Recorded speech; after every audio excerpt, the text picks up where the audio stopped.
personal uses as well. Call 615-255-5505 or visit sealmaster.net.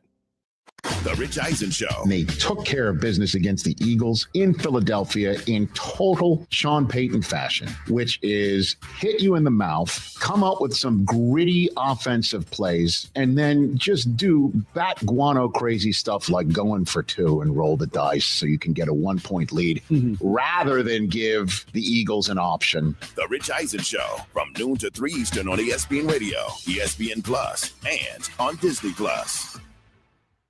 Live on the Game Nashville Sports Network. Brought to you by Ponce Law. Injured in an accident? Call Ponce Law at 615-244-4321. Ponce Law, justice for all. This is Nick Frazier. The Nashville Predators started their season off with a win last night as they beat the Columbus Blue Jackets 2-1. Michael Bunting and Ryan O'Reilly with the 2 goals of the night. The Preds host the newly added Utah Mammoth in Nashville tomorrow night with pregame coverage starting at 6 and puck drop to follow at 7. Right here on the game. In Major League Baseball, the Chicago Cubs fended off elimination with a convincing win over the Milwaukee Brewers to force a deciding Game 5. Out west, Los Angeles Dodgers advanced with a wild throw at the plate. In extra innings, the Dodgers await the winner of the Cubs and Brewers. And as for the Tennessee Titans this weekend in Las Vegas, players that are ruled out for Sunday's game: linebacker Arden Key, offensive lineman Blake Hance, cornerback Marcus Harris, wide receiver Bryce Oliver, and kicker Joey Sly. And right tackle J.C. Latham is good to go for Sunday's game versus the Raiders, and they signed kicker Matthew Wright earlier in the week as he will kick for the Titans on Sunday. Make sure to tune in tonight for the Game Blitz with Connor Newton and Brandon Bigsby starting at 8 with all your high school football coverage right here on the Game Nashville Sports Network. For more, log on to thegamenashville.com. Your sports live here on the Game Nashville Sports Network. Your sports live here. WBUZ HD3 Laverne. We are the Game Nashville Sports Network. ESPN 94.9. The Fan. 30 years of the best sports talk in Middle Tennessee. It's the George Plaster Show, featuring Tennessee Sports Hall of Famers Kelly Holcomb and young gun Billy Derrick. And now, here's your host, George Plaster. Hello again, everybody. Welcome in. It is a beautiful Friday in Nashville with terrific weather. If you're going to a high school game tonight, it'll be a tad bit cool, but you know what? It could be a whole lot worse. We are broadcasting from our digs at the Ford Ice Center in Bellevue, and yes, I do have the shirt. Those of you who are watching the show, this is the shirt the Preds gave away last night on opening night. Good win for the team. They played better and better as the game went along, and at the end, were able to beat a really good Columbus team 2-1. So we're fired up about that.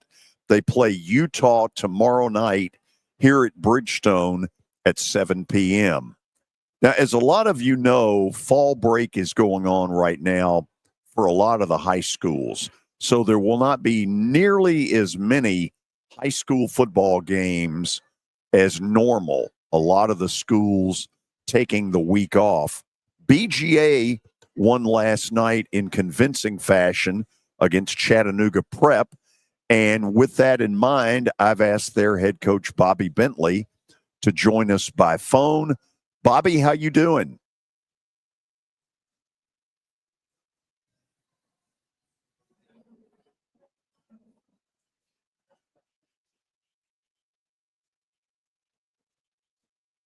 Hello. Hey, Bobby. How are you? Good, George. How you doing? Thanks for having me.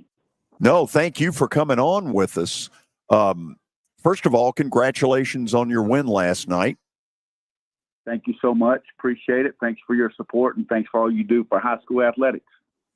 Tell me, and thank you. Tell me a little bit, because you've been around the block a few times, and I don't mean that to say old or anything like that, but you've been in a lot of different states in your coaching career, and you've seen a lot of high school football.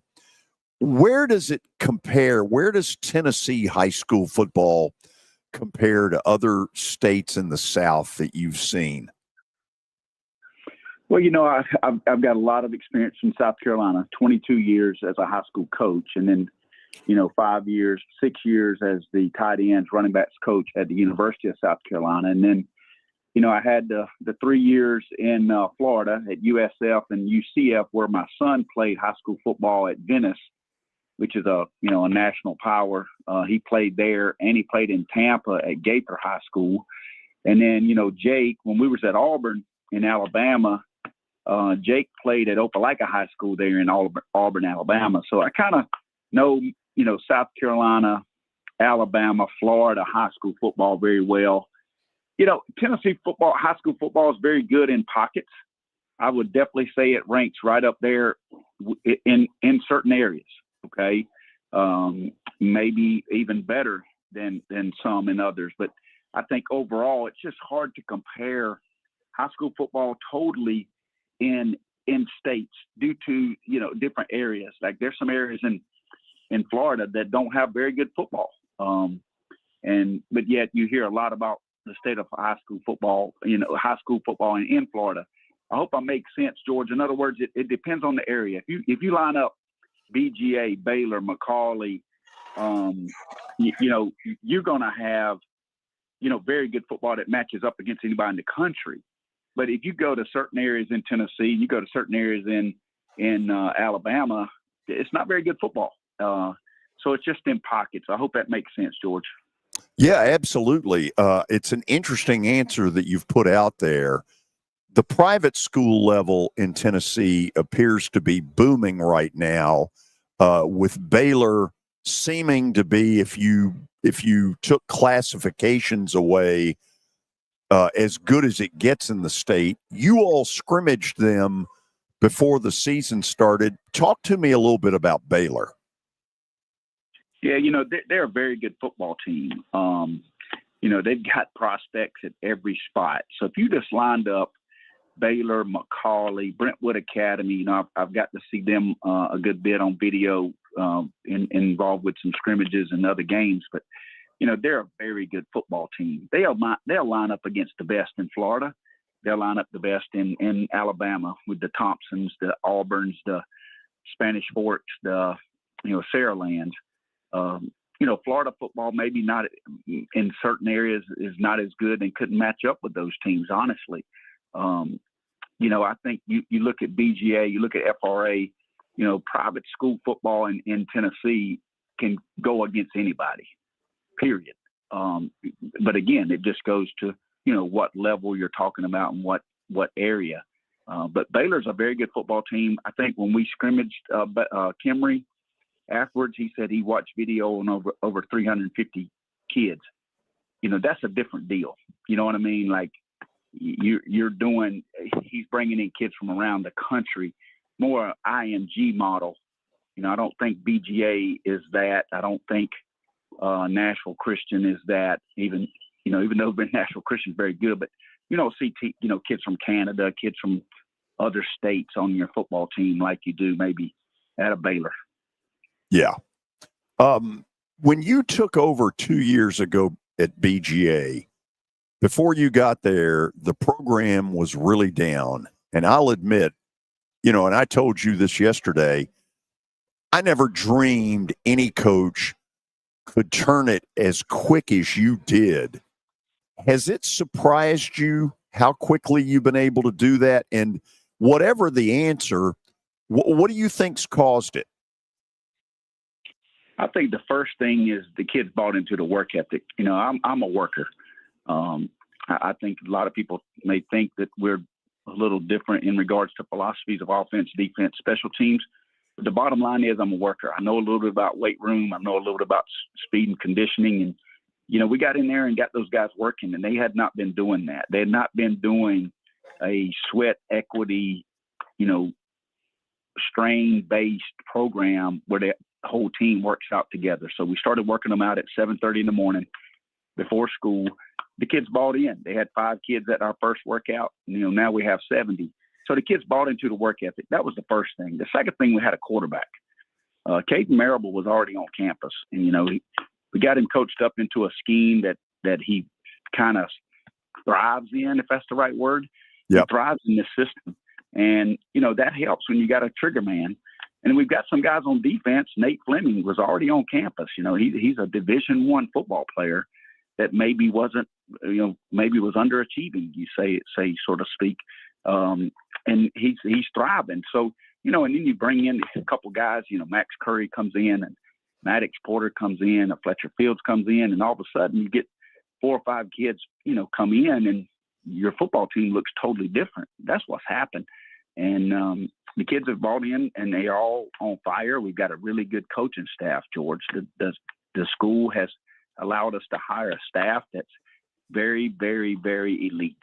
And when you put a staff that is elite, football players that are working hard, you have a good product.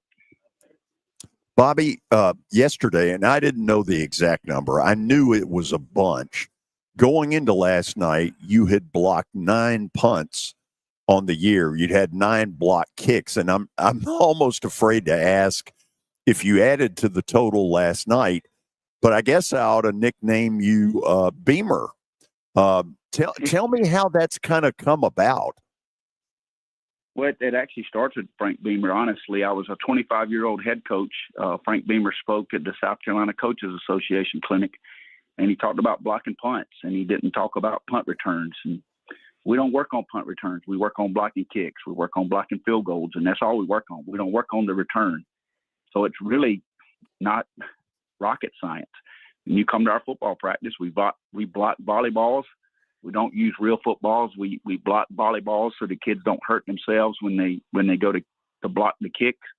And our kids are fanatical about it. They almost like they bet on each other on who's going to block it. And they really do a good job. And they've got it listed that they block 9, and they know that they want to block more. And they get excited when it's 4th down. So I'm going to ask it because I've never heard a coach quite say it the way you just did, which is we spend a lot of time on trying to block punts, don't spend nearly as much time in the punt return business. Are schools and coaches maybe having downplayed that facet of football more than they should have? I'm not sure what other coaches do, George. I honestly, I was with a special teams coordinator at South Carolina named Coleman Hutzler, who's now the D coordinator at Mississippi State. And he was kind of from my philosophy, let's get good at something. And he likes blocking kicks too. So I don't know what other coaches do. That's what we do. We don't care what really other coaches do. We just go block kicks. We don't work on a return. We just literally line up and go block them. And, if in most cases, if the snap's usually about 0.9 seconds to 1.0, and then the get off is about 1.9 seconds. Well, everybody on our football team can run 10 yards in 1.9 seconds. And the block spot is usually about 11 yards on a high school punter. So it's not rocket science. If we can get our kids to run 10 yards in 1.9 seconds or under, we're going to block kicks. And that's kind of what we do. And we try to put our guys in positions to block them where we kind of overload the side that someone's, kicking their punt team. And we try to overload that side. Wow. Interesting stuff. Bobby, as an alum, you know how much I appreciate your positivity and the things you've done for those kids that don't necessarily have anything to do with football. Thank you for taking the time to come on today, and I'll see you next week. Yeah, thank you, George. And again, thanks for having us. Thank you, Bobby. See you. See you, buddy. That's Bobby Bentley, the head football coach at BGA. Parker, I don't know if you've come in contact with him at all, but the job he's done in a year and a half, roughly 18 months in Franklin, is phenomenal. I actually had the chance to talk to Bobby last year, and I love his work ethic. I love the dedication he has to high school football. I love the emphasis on blocking kicks. So he's a great guy, and he's got BGA rolling. So you want a funny story? I do. So toward the end of last season, obviously I get heavily involved in what goes on athletically at BGA. And so he had asked me to MC their postseason banquet. And I said, yeah, be glad to, would love to. So earlier that week, I go out there, and this was not just some hand me a piece of paper with a roster. I mean, he had really put some real thought into the entire evening and how it was going to go. Just like everything he does, he had kind of a game plan. However, the game plan erupted early that Sunday morning. The banquet was going to be on Sunday night. I got sick as a dog. I mean, threw up repeatedly. This is probably more info than anybody wants. So I told him yesterday that I didn't have the nerve to call him and tell him. I called the AD and I said, will you pass on the message to Bobby? And so yesterday I promised him that I will not get sick again. I don't know how you guarantee that you won't get sick because it just comes in spurts, you know? You can't. But, hey, take your vitamin C and you should be good. Yeah. Well, I'll say this. If there's one day of the year that I don't want to get sick, it'll be that one. How about that? Yeah. You're already guaranteed. So we get the show off and running. And by the way, for those of you who didn't connect the dots of one thing he said, his son, Jake Bentley, was for about a year and a half the starting quarterback of the South Carolina Gamecocks. And then he transferred, Jake did, to the University of Utah. And his son is now in the coaching business. In fact, he's got a couple of sons that are in there. So it's definitely a football family. After the break, George Robinson from the Tennessean will join us. And with a limited slate, we will get down and dirty on a big matchup tonight involving Innsworth at CPA. Two great coaches going at it. This is the George Plaster Show. When I got my first car, my dad told me, keep the gas tank full and my number on speed dial. Now parents are telling their kids, save 615-242-9000 just in case. I'm Blair Durham. If you or someone you love is in a wreck, call us. We're here to get you the money you deserve. A golf cart from Mikey's Motors is the perfect way to get around this summer. Whether you're going to the park, the pool, or the playground, do it in a brand new golf cart from Mikey's Motors, Franklin and Murfreesboro. Summertime fun in Tennessee. That's what we sell at Mikey's Motors. Come see how we roll. It's easy to say good things about the folks at Strike and Spare Family Fun Centers. Number one, I trust them with something that's near and dear to me, the Plaster and Friends Celebrity Bowling Night. But more importantly, I see the fun people have. They enjoy the bowling. They enjoy the camaraderie, and you will too. Come by any of their locations and get ready to have some fun. At Wilson Bank and Trust, we believe you shouldn't have to choose between personal service and digital solutions. As your local independent bank, we're proud to offer the relationships and trusted service you expect, along with the tools and technology that keep you moving forward. So whether you're growing a business, buying a home, or planning for the future, we're here to help. Because this isn't just where we work, it's where we live too. Wilson Bank and Trust, here to get you there. Member FDIC. Are you looking for expert medical care in Nashville without leaving your home? Medical House Calls brings concierge-level health care directly to your door. Whether you need urgent attention, ongoing primary care, revitalizing IV therapy, or medically guided weight loss, our experienced providers are just a phone call away at 615-838-2375 or go online, medicalhousecalls.com. If you are paying too much for your health insurance, you know what? You need to contact the folks at Pancoast Benefits. Pancoast works with businesses and individuals to tackle the high cost of health insurance. Whether you're a business owner, large or small, self-employed, between jobs, or over the age of 65 and in need of a Medicare plan, Pancoast can help. They make understanding your benefits less difficult and more personal. So check them out today, pancoastbenefits.com, or call them at 292-3400. Are you looking for expert medical care in Nashville without leaving your home? Medical House Calls brings concierge-level health care directly to your door. Whether you need urgent attention, ongoing primary care, revitalizing IV therapy, or medically guided weight loss, our experienced providers are just a phone call away at 615-838-2375 or go online, medicalhousecalls.com. ESPN Radio lives here. Your sports live here on ESPN 94.9 The Fan.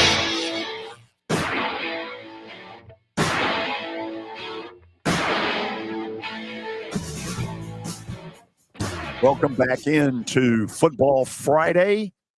It's a beautiful Friday. Man, the weather's going to be great tonight for the games that are scheduled. And as I mentioned earlier, it's a little more limited slate than normal just because of fall break and all that kind of stuff that we never had when I went to school. Just a little piece of commentary there. George Robinson from the Tennessean joins us for his weekly visit. George, how you doing? Hey, how you doing, guys? Doing good. Let me start with the obvious, which is Innsworth CPA at CPA, a great coaching matchup. You've got Tim Hasselbeck, who's seen it all from his pro football days as the coach at Innsworth, and, of course, Ingle Martin at CPA. How do you see this game playing out? I think it's going to be a good one. I think CPA, I have to believe that, and I know that CPA isn't quite as good as they've been over the past 4 or 5 years. I still think that they are battle tested, though, because of such a difficult schedule. They played some really, really good teams. And we've talked about it, almost weekly. When I'm on your show, we're talking about some of these teams and their schedules, and CPA definitely fits into that mold. But I do think Innsworth, and listen, I've been wrong before. I was wrong last week. I was wrong 2 weeks ago with some of these picks. I think I had FRA beating Antioch, and Antioch ended up beating FRA in what just ended up being a complete score fest, 64-62 last night as a basketball score. But I do like Innsworth in this game. I think they're probably a little bit more offensively. They may be a little bit more dynamic. E.J. Gibson has had a really great year. He's closing in on 1,000 yards rushing for Innsworth. Taylor Hasselbeck has looked really good at the quarterback position. I think CPA's defense is pretty good. I will give them that.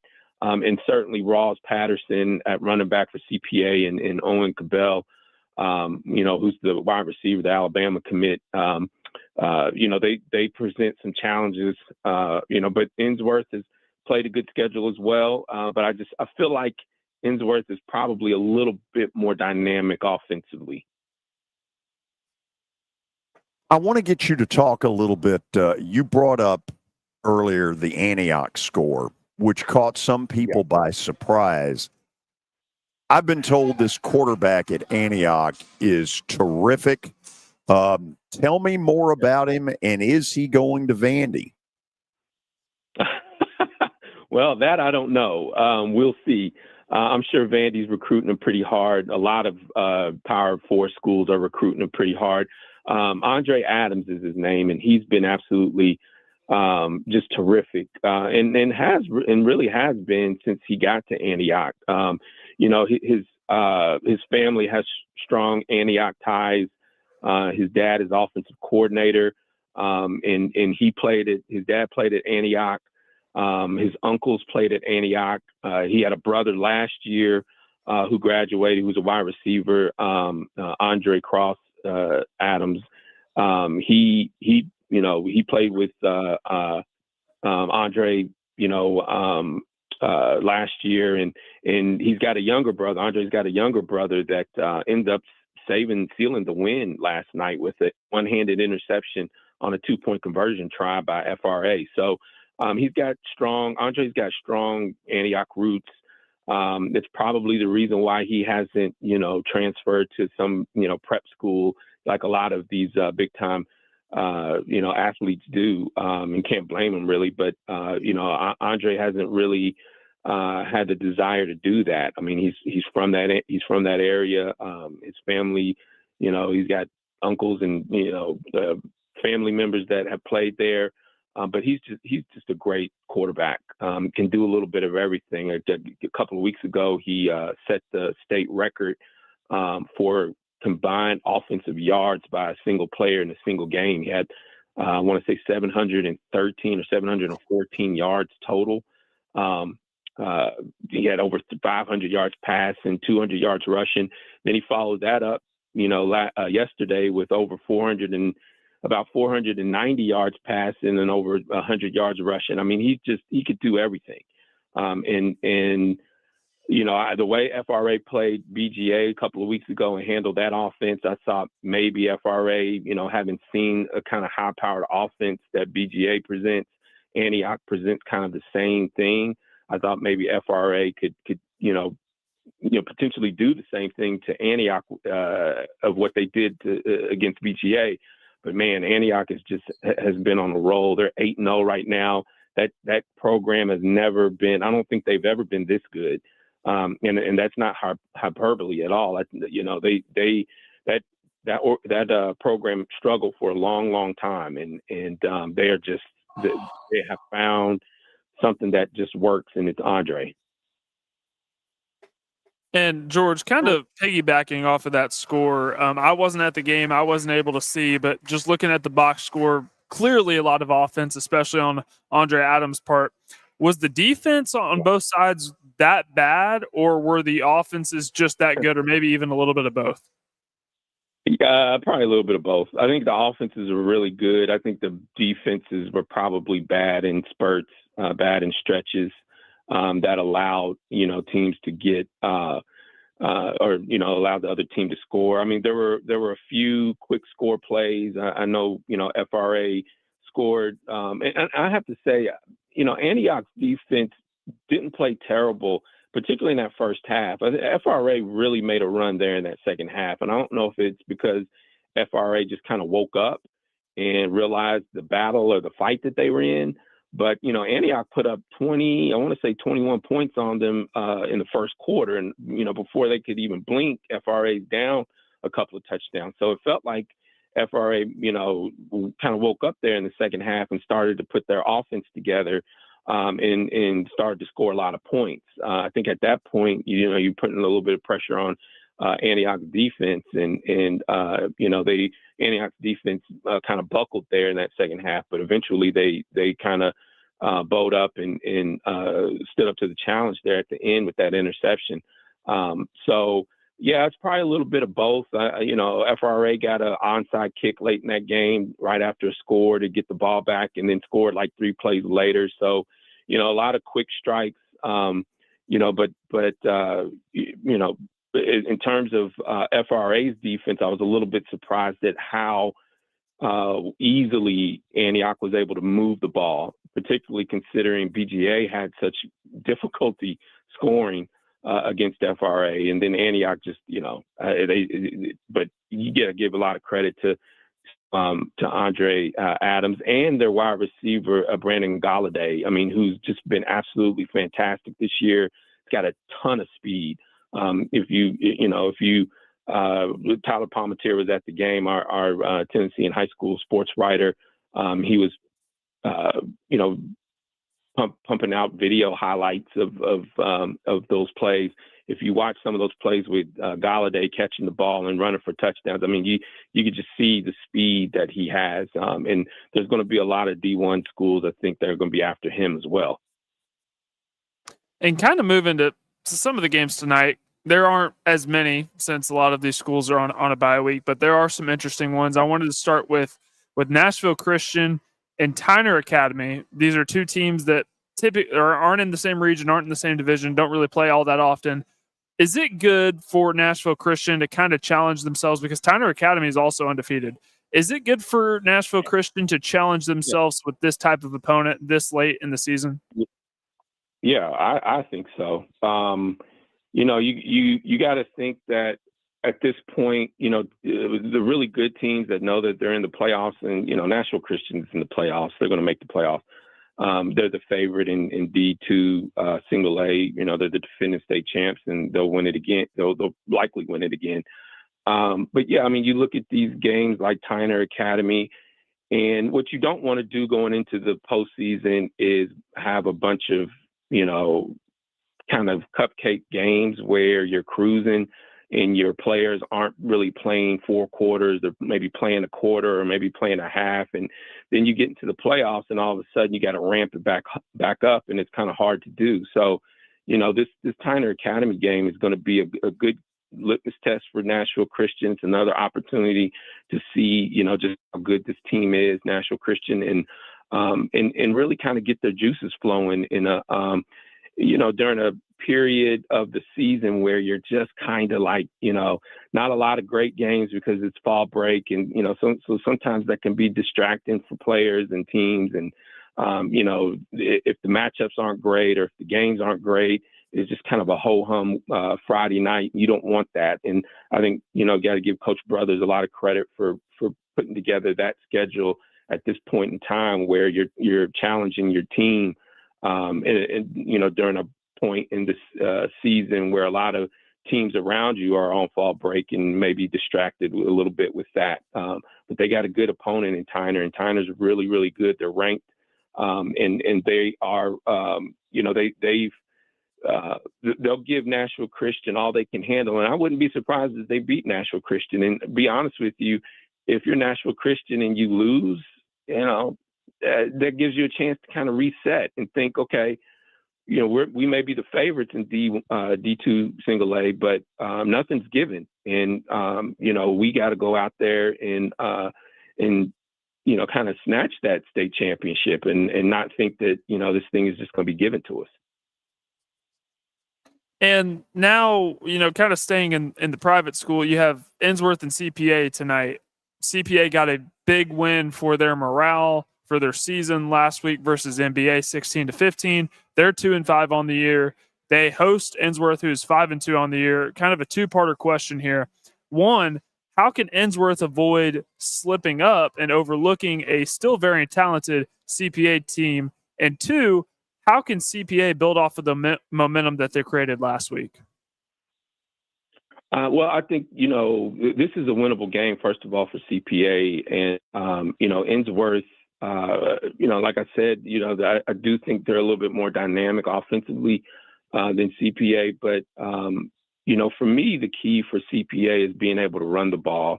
Anytime they've had a lot of success, it's because of what they've done with Ross Patterson, their running back, who was the state championship MVP last year after running for over 300 yards in that title game in D2 AA. Obviously, CPA moved up to D2 AAA, which, kind of has had an effect on, the reason why their record doesn't look as shiny and spotless as it has before, or has in the past few years. But, they certainly can play. And I feel like when they're most successful, it's when they're able to kind of dominate the line of scrimmage, give the ball to Ross Patterson, and then, maybe some quick passes to Owen Cabell, their Alabama commit at wide receiver. They will take some shots deep with Owen and, but Ensworth, like I said, they're used to playing these really good teams in D2 AAA. I mentioned before EJ Gibson at running back for them, and Taylor Hasselback. They've done a fantastic job. I just feel like, when push comes to shove tonight, although I think it'll be a close game, I do think Ensworth, pulls it out. And Brentwood and Briarcrest is the other game that I'm looking for. I've been very impressed from what I've seen for Brentwood, especially their quarterback, Cruz Jenkins. What have you liked out of him so far? He has big shoes to fill, filling in for George McIntyre, but we've talked to Paul Wade a couple of times, and he said that basically he was taking first-team reps last year that prepared him for this year. So what have you liked out of Cruz so far this year? Well, I do. The first thing I would say about Brentwood Academy and Cruz Jenkins and why he's been so successful. First of all, Cruz Jenkins is an extremely accurate passer. And that's not to say George McIntyre wasn't. Obviously he was. He wouldn't be at Tennessee if he wasn't. But, Cruz, I think a lot of people thought, well, Cruz isn't George. He's not 6'5" like George, and he's not, he hasn't been a 4-year starter or like George or whatever. But, Cruz is tough, and he's super competitive, and he's accurate, and he's got a really good offensive line. And not to mention, he's been in this offensive system now for the second straight year. People have to remember each year that George McIntyre started at Brentwood Academy, he had a new offensive coordinator. So every single year he was learning a new offense. That's tough. That's tough on a high school kid, to absorb a new offense every single off season and then get prepared for the regular season. Cruz is, and like I said, I'm not taking anything away from Cruz. He's played terrific. But that offensive line has just been really, really good with in protecting Cruz and keeping him upright and keeping him clean. And then obviously when you got a guy like Keyshawn Bowman to throw the ball to, he's a 5-star, a 5-star wide receiver who just recently decommitted from Oregon. But everybody else in the country wants him.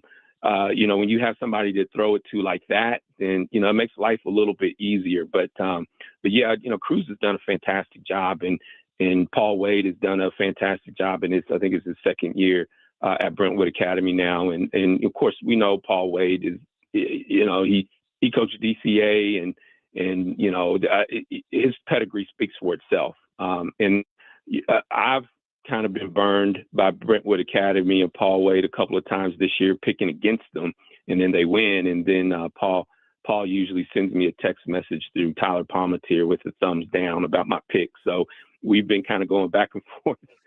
That is not a shocker. I know Coach Wade very well. Yeah. He's giving me a couple of thumbs downs on my pick. So I figured I better start picking Brentwood Academy to win these games. So I have them winning against Briarcrest. Oh, I love it. That is hilarious. All I can tell you, George, is join the crowd. When the pick isn't right, believe me, nobody's ever going to tell you, hey, great pick, man. You got that one dead on. But they'll jump all over it if you're not any good. And Lord knows I know that. Hey, listen, there's been a couple of our picks this year where it's been bulletin board material on some of these schools' locker rooms. And I know that for a fact. So, but hey, they're reading the stuff. I can't complain. Exactly. I got to do a better job at picking them. Hey, absolutely. George, thank you as always. Great report. Enjoy the good weather tonight. Thank you, man. I appreciate it. Thank you, guys. That's George Robinson from the Tennessean with another in a series of great reports that he has done for our show. After the break, Holly Taylor from Star Physical Therapy will join us in part 2 of a deal that parents need to be listening to, and that is your kids and concussions. This is the George Plaster Show. When I got my first car, my dad told me, keep the gas tank full and my number on speed dial. Now parents are telling their kids, save 615-242-9000 just in case.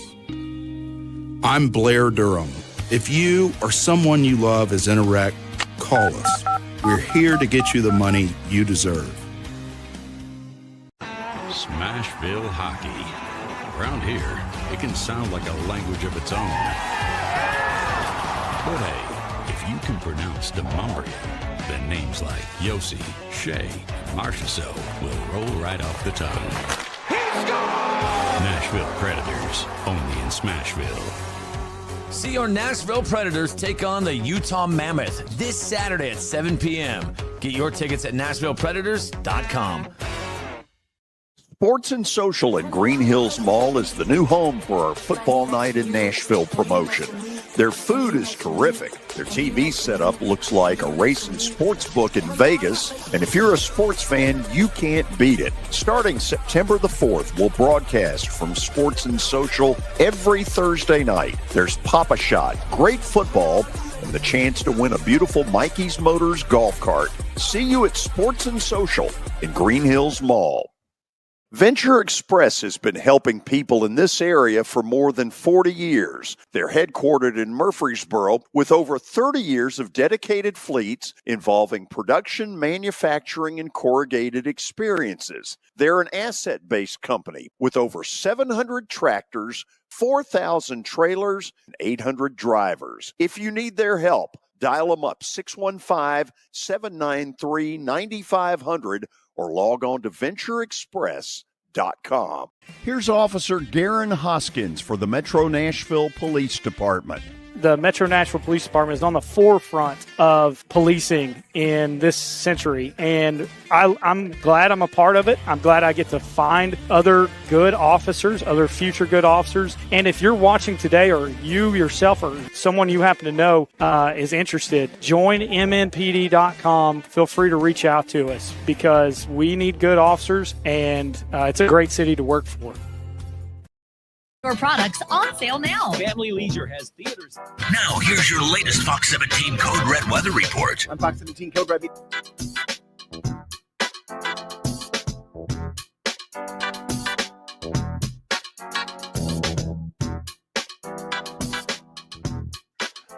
Okay, we are back on this Friday afternoon where the weather is terrific, and we appreciate that.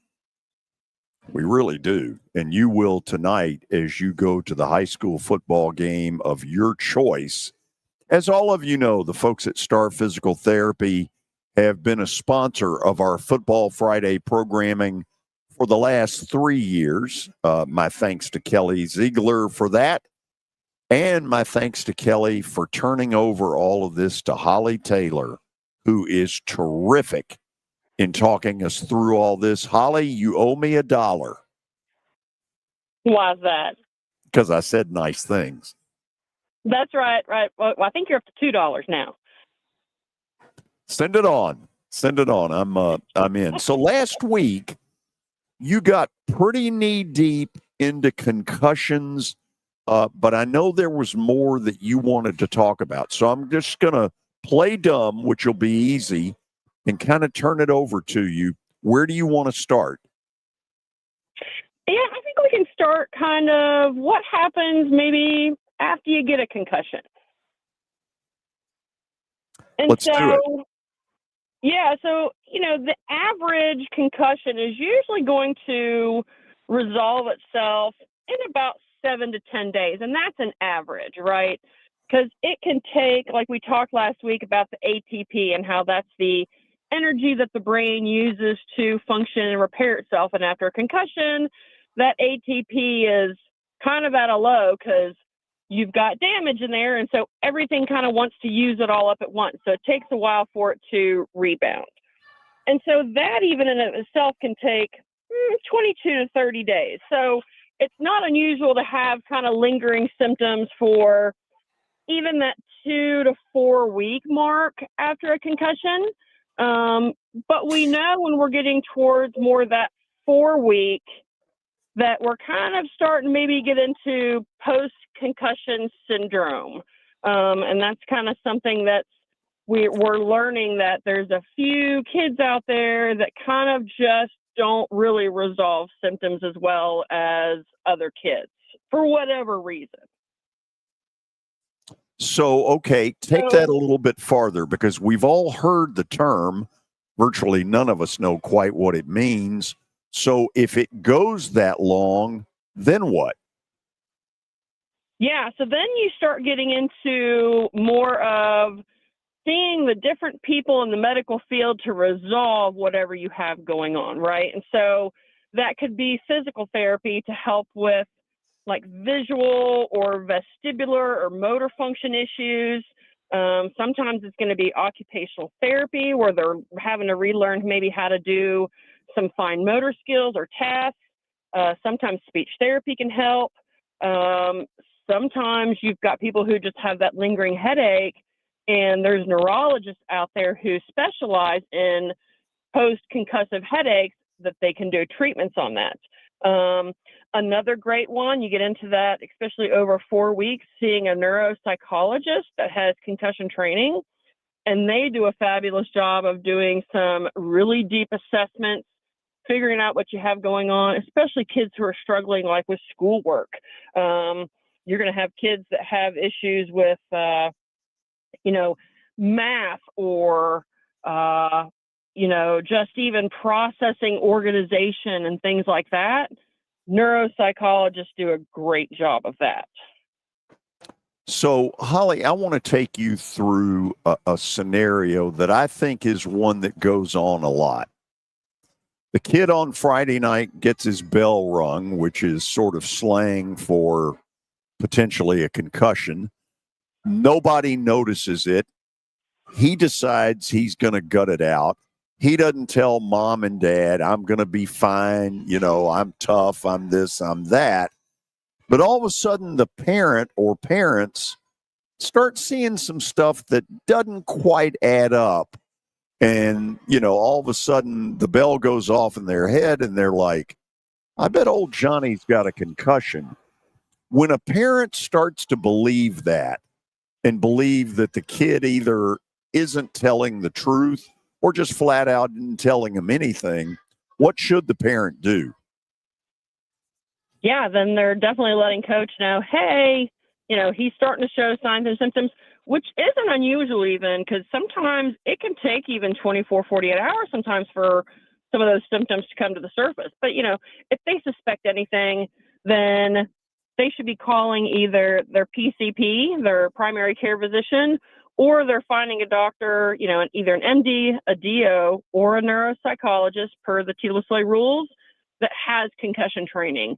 They need to get in there. They need to get in front of those people, getting assessed, and that way you're on the right pathway of getting better. Because the one thing we do know is that second impact syndrome that we talked about last week, that is very real. And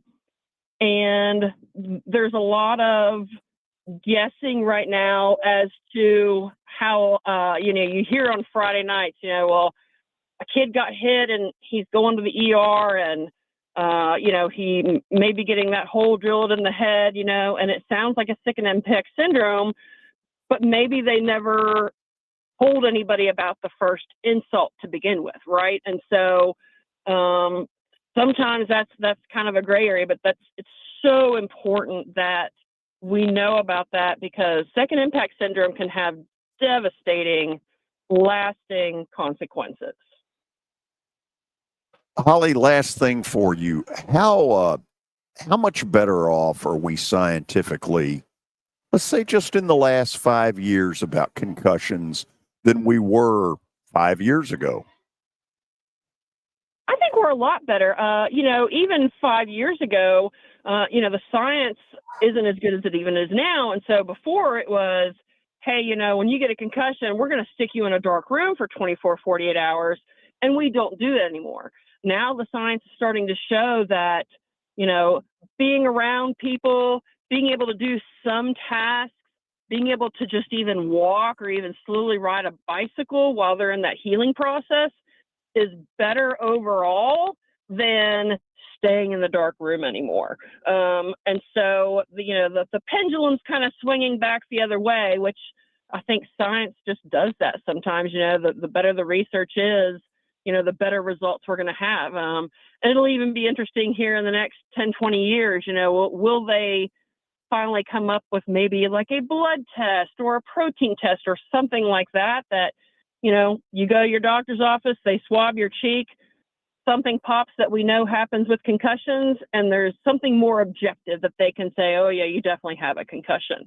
Because I think something that we need to point out is when it comes to concussions, and they're such at a small microcellular level, that they are not going to show up on an MRI and they're not going to show up on a CT scan. But we do know that when somebody shows the danger signs, that they do need to have an MRI or CT to make sure that they don't have a brain bleed in addition to a concussion or otherwise, or even like a skull fracture. Holly, this is a great report. Really appreciate your taking the time to kind of lay it out there the way dummies like me would start to get it a little bit. Thank you. Have a good weekend. You as well. I appreciate it. Thank you.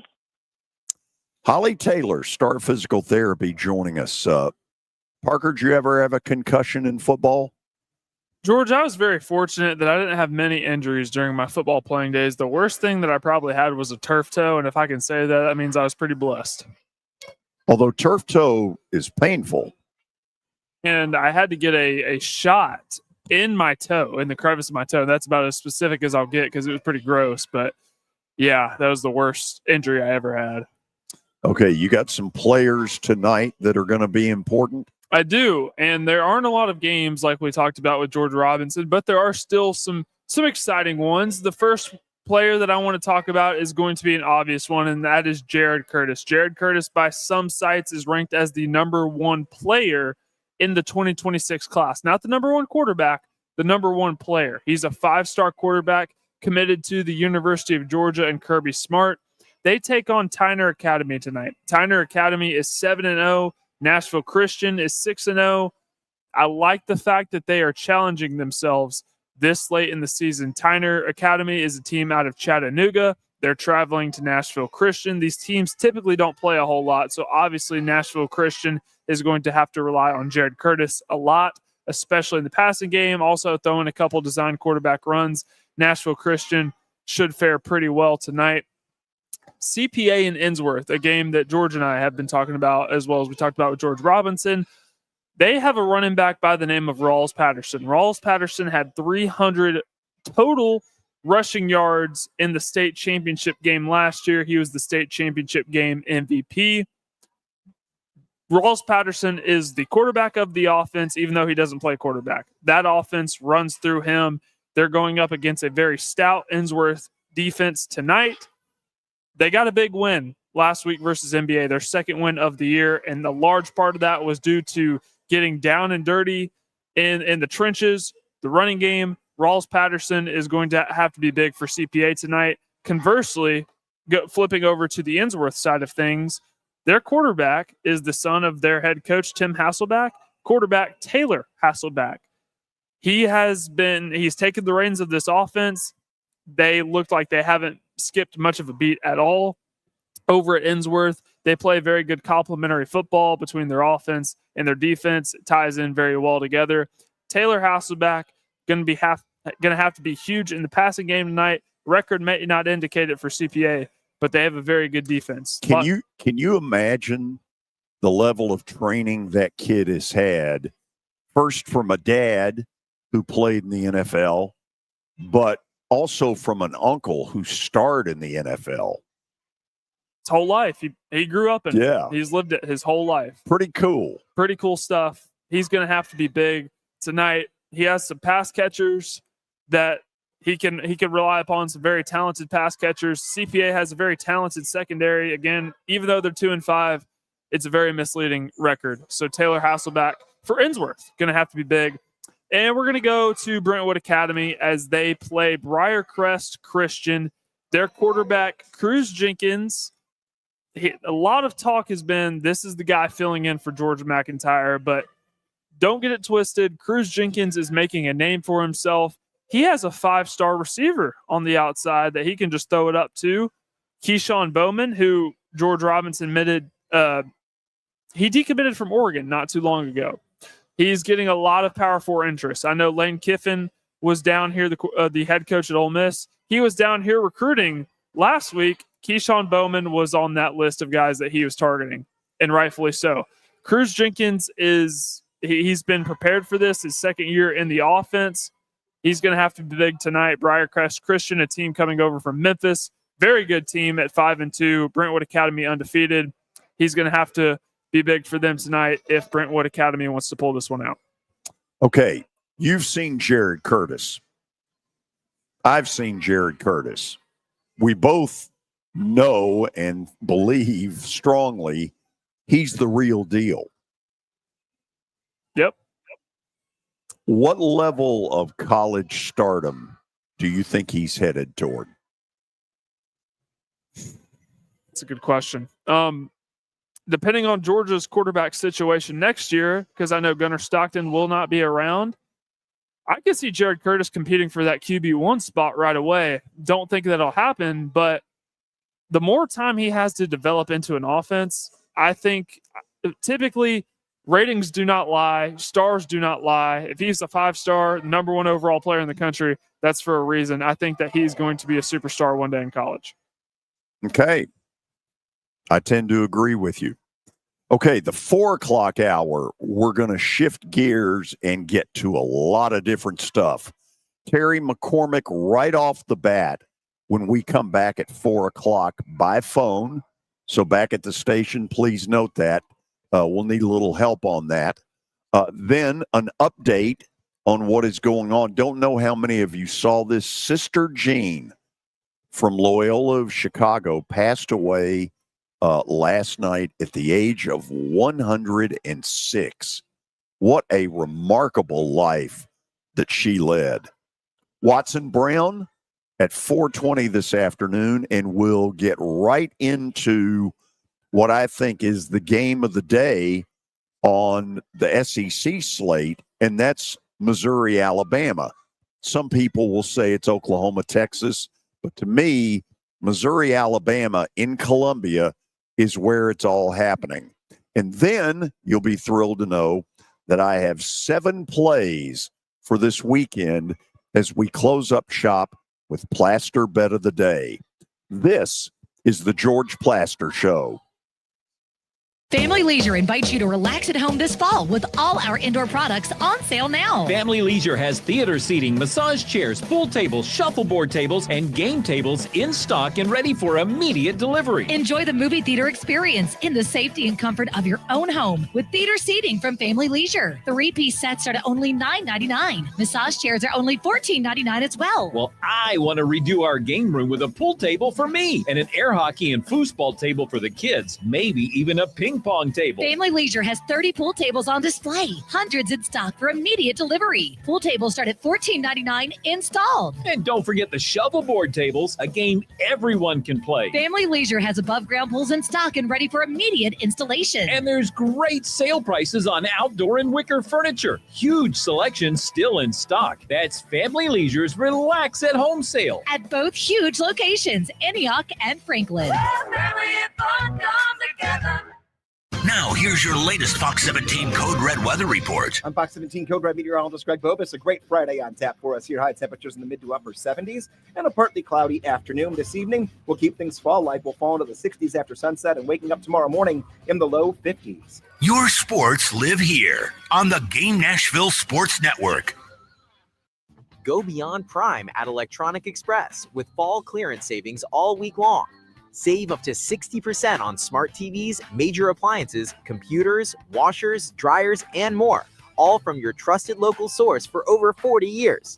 And shopping local comes with perks like expert support, free delivery, and up to 24 months of interest-free financing. Hurry! Sale ends Sunday, and quantities are limited. Shop in-store or online at electronicexpress.com.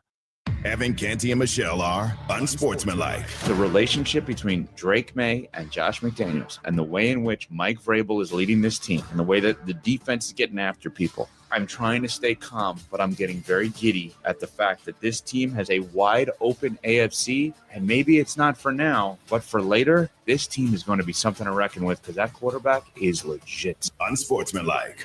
Weekday morning starting at 6 Eastern on ESPN Radio and on ESPN2. Throughout the country, buried pipelines are indicated by a pipeline right-of-way. A long, wide stretch of grass cleared of trees and marked with signs. If you have a right-of-way near your home, do not plant anything in it or dig in it.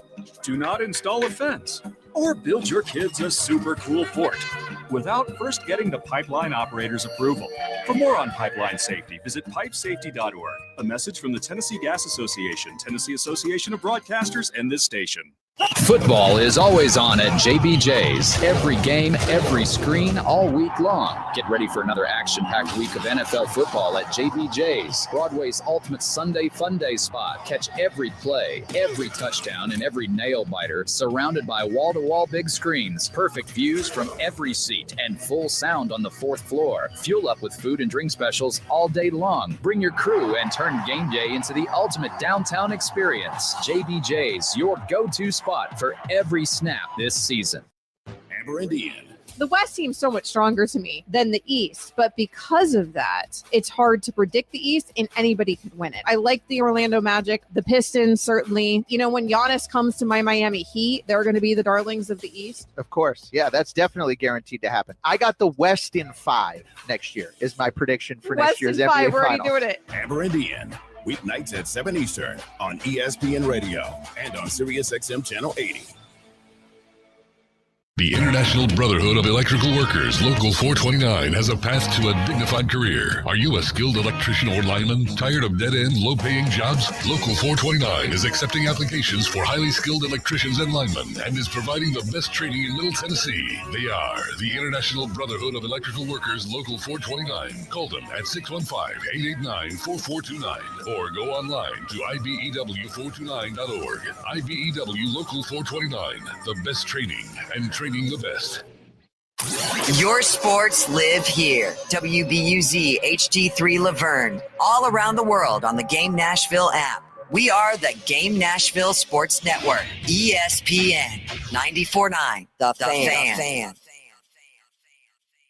30 years of the best sports talk in Middle Tennessee.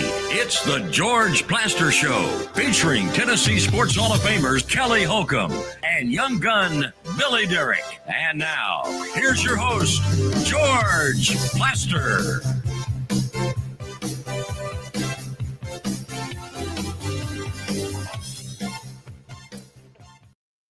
Got to do our stat of the day. I almost forgot, George. Yeah. I was ready to do our Titans update. That's all right. Our stat of the day is brought to you by Apple Collision Centers. I think this is an easy one. These playoffs, the Cubs have won 3 games while facing elimination, tied for the most since what year? Hint, it was a pretty good year for Cubs fans. The hint gives it away. Yeah, it's 2016. Nobody would get it without the hint. But let me think about this for a minute. The Cubs have won 3 games facing elimination. It was a pretty good year for Cubs fans. Okay, 2016 is the answer. But is it the Cubs who pulled it off? Yep, 2016. Man, that hint. I wish it could have been worded differently, make it a little tougher. Well, I'm trying to think who all they got along the way. Obviously, they had a Game 7 in Cleveland, which was incredible. Let me see if I can look it up.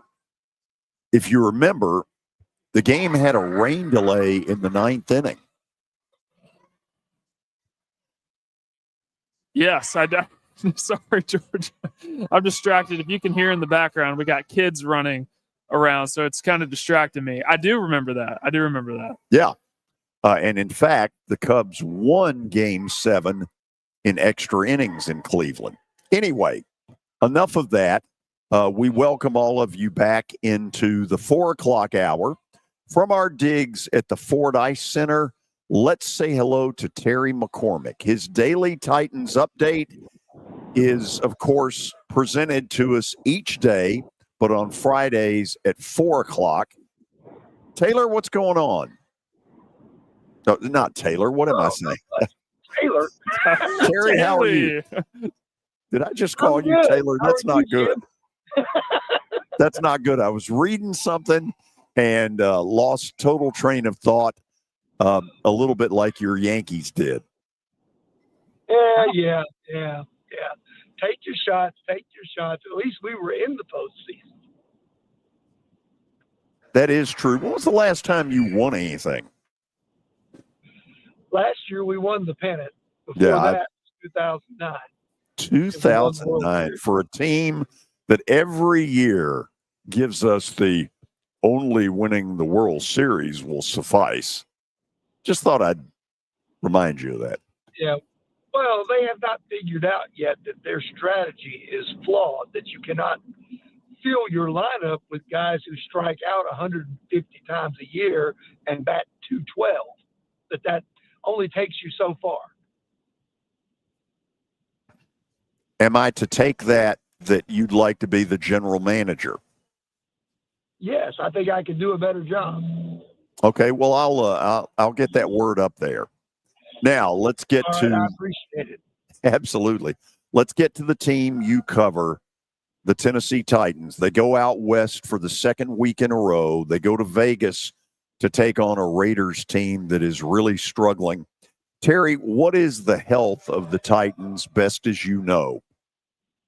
Well, they got 4 guys that are not going to suit up on Sunday, and one of those is kicker Joey Sly. So they're going to be relying on Matthew Wright, who they signed to the practice squad earlier this week to do their place kicking, to kick field goals and extra points. If that name sounds familiar, he was the replacement for Nick Folk for a couple of games last year when Folk was on the shelf. The other guys who are going to miss out are Arden Key, obviously, a fairly big loss there in their edge rotation, cornerback Marcus Harris, who's mainly a special teams player, and then receiver Bryce Oliver, who's a special teamer, and Blake Hance, who is a backup guard. Okay, so there's a little bit of the health report. Terry, kind of take us with whatever notes you want to give us here. Well, this is the one team or one of the few teams in the league that the Titans should be able to line up and go toe-to-toe with, because the Raiders aren't in any great shakes at 1-4, and if they can get a little bit of pressure on Geno Smith, he might throw them the football.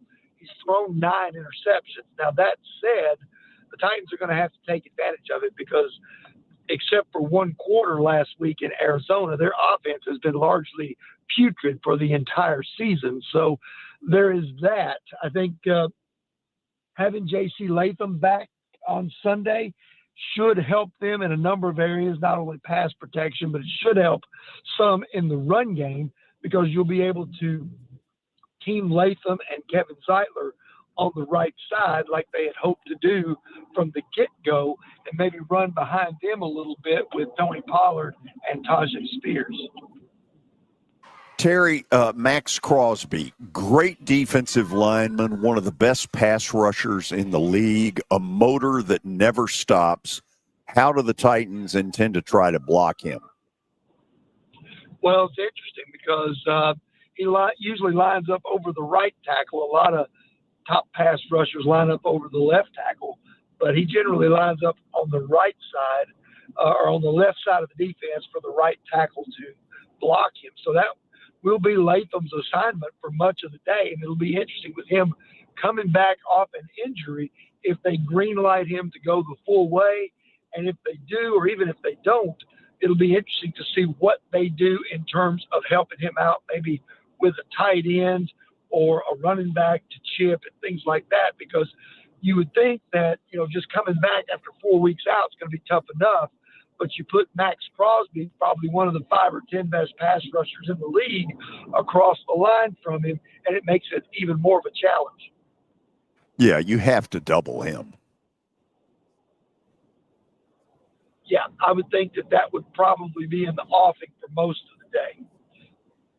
Okay, this ought to be interesting. It's a 3:05 start. Terry, appreciate the update as always. We will talk Monday afternoon. I would say same time, same place, but that's not true. We'll talk to you at 3:05. All right. Sounds good, George. See you then. Terry McCormick, formerly known as Taylor, just moments ago on the show. Taylor McCormick. I don't know where that came from. Terry McCormick, Main Street Media and TitanInsider.com. Okay, before we go to Watson Brown, first we have an award-winning update. Lay it on me. Award-winning is about accurate. Sponsored by our Football Night in Nashville promotion. Join us at Sports and Social in Green Hills Mall next Thursday night as the Pittsburgh Steelers travel to Cincinnati to take on the Bengals. George, it is a great day for Nashville Predators fans as they won their season and home opener last night 2-1 over the Columbus Blue Jackets. Okay, here's some thoughts. Number one, UC Saros was terrific. And I happen to think UC Saros is a damn good goaltender. I hear all the stuff about he didn't have a good year. Well, they didn't either. And what was in front of him probably didn't help him a whole lot. If UC Saros plays this way throughout the season, they've got a chance to be much improved. All of this said, they need to get off to a great start, and that includes a win tomorrow night against Utah at Bridgestone at 7 p.m. I brought it up earlier. This is a 2-game stretch where they really need to get 4 points. The most encouraging thing to me, as the game went along, the Predators, to me, got stronger and stronger. Columbus pushed them around, and Columbus is pretty darn good. Columbus pushed them around in the second period, and yet all they got out of it was a 1-1 tie. When O'Reilly got the goal to make it 2-1 Preds early in the third period, they then went on a tremendous 15 minutes of keeping Columbus out of goal. I'm encouraged. Go Preds. What, UC Saros had 37 saves last night? Is that 37 right? out of 38. Yep. Here's the shirt for those of you who may be watching that they gave away last night. Only in Smashville. Yeah. I'm disappointed there's not a catfish on there, I will say. Yeah. Well, whatever. Ryan O'Reilly and Michael Bunting both had goals for the Preds last night. It was a very exciting day in the MLB yesterday, specifically for me. The Cubs have forced a rubber match Game 5 as they beat the Milwaukee Brewers 6-0. And probably the most entertaining thing for people outside of the city of Philadelphia, the Dodgers defeated the Phillies 2-1. George, did you happen to see the ending of that game? I sure did. Yeah. Your thoughts? He panicked. Bless his heart. I felt terrible for him. That's not the way you want to see a series end. You have a relief pitcher who, JT Realmuto is saying, go to first. But when he fumbled the ball, you could see the panic, and then the throw was awful, and that was the way it ended. And as for the Phillies, this might have been the end of, a really good run for them. Realmuto's a free agent. Kyle Schwarber is a free agent. I believe Ranger Suarez is a free agent. I would love to see all of them go elsewhere. Oh, I bet you would. Yeah. I felt so bad for the guy. He was just in the dugout after the game, hands in his face. I mean, golly, it was rough. It's a moment he'll never forget. Oh no, he won't. He'll be thinking about it all offseason. I will say I didn't get the chance to tune into Philly Sports Talk Radio today. I was really looking forward to it because the Eagles also lost last night, Thursday Night Football. So it was sort of Black Thursday. Black Thursday is a good way of putting it. That leads into my next point because Jackson Dart and Cam Scadaboo both took over for Thursday Night Football last night for the New York Football Giants as they defeated the Philadelphia Eagles for the first time, I think, in 10 matchups. In their last 10 matchups, they beat them 34-17. Beat the hell out of them. Look, that's a great win for the Giants because it's the two young stars starting to make things happen. In Philly, ooh, man. They have some things to figure out, and I don't know if you saw this, but Jalen Hurts and Saquon Barkley both said that they spoke to A.J. Brown, and then after the game yesterday, A.J. Brown said that he didn't remember that conversation happening. Sure he didn't. Yeah, that's a bunch of bull. Look, there's something going on in their locker room. It feels a lot like 2 years ago. I don't know if it's Nick Sirianni. Not being around it, there's no way to know. But, it is what it is. Something's not right. And how about, you got to feel good for the Giants because they've been looking for a quarterback. They haven't really had one since Eli Manning, and Jackson Dart has given this team a boost of energy, and their running back Cam Scatterbo. I mean, how in the world did he fall to the 4th round? Well, there were question marks about attitude and what kind of team player he was at Arizona State. That's what the book was on him. There's no doubt about the ability. Look, Cam Scatterbo can play. And, the Giants decided that whatever their info was, it was good enough, and we go from there. I love it. I love it for the New York Giants because both of those guys have boosted the team morale tenfold. So it's really cool to see. Yeah. George, you already mentioned this, but Sister Jean has passed away at the age of 106. Yeah. Very, very sad. March Madness legend. Yo, That's right. Led an incredible life. I mean, think about that. 106. Yep. I mean, that would be, I would assume, one of the oldest living Americans, period. Probably. I'd say so, yeah. Yeah. I mean, most people, the goal is to get to 80, and she's at 106. 106. That is pretty amazing. Arizona State will be without quarterback Sam Leavitt tomorrow night versus Utah. That is a 9:15 kickoff. George, I don't know if you'll be awake for that one. It'll be on ESPN. I don't know what that means. Is that you insinuating certain things? I don't know. Well, don't. Will you be up for it? Yeah, I'm very capable of staying up past 9 o'clock. Okay. Okay. Okay. And I don't have dinner at 4:30. Like Kelly Holcomb does? No, he doesn't either. Okay, we done? I had one more thing. Oh, well, then lay it on us. Lamar Jackson is out on Sunday, officially. Been ruled out. Yes. And the Ravens, they're in deep trouble. They are in deep trouble. They got some real problems. Okay, Watson Brown's going to join us after the break. We've got a lot of football to talk with him about, including a big one in Columbia, Missouri. So get ready. College football at its best with Watson Brown on the George Plaster Show. When I got my first car, my dad told me, keep the gas tank full and my number on speed dial. Now parents are telling their kids, save 615-242-9000 just in case. I'm Blair Durham. If you or someone you love is in a wreck, call us. We're here to get you the money you deserve.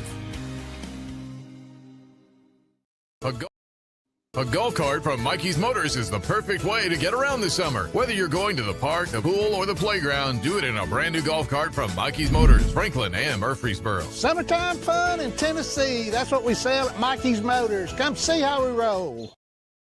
Here's Officer Garen Hoskins for the Metro Nashville Police Department. The Metro Nashville Police Department is on the forefront of policing in this century, and I'm glad I'm a part of it. I'm glad I get to find other good officers, other future good officers. And if you're watching today, or you yourself or someone you happen to know is interested, join MNPD.com. Feel free to reach out to us because we need good officers, and it's a great city to work for. Our goal at JHA Star Physical Therapy was established in 1997 with one great mission: to serve. If you're hurting, don't wait to receive physical therapy. You don't need a referral to see their physical therapist, and early morning and evening appointments are available. Make the call to 615-673-1420 and get rid of that pain. Star Physical Therapy, the official health provider of Football Friday.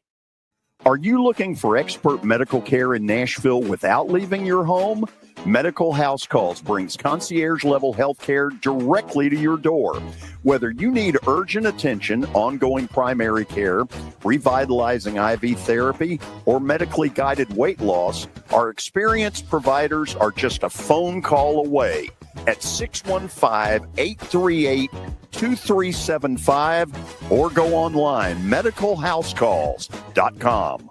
It's easy to say good things about the folks at Strike and Spare Family Fun Centers. Number one, I trust them with something that's near and dear to me, the Plaster and Friends Celebrity Bowling Night. But more importantly, I see the fun people have. They enjoy the bowling. They enjoy the camaraderie, and you will too. Come by any of their locations and get ready to have some fun. Get what that move is about.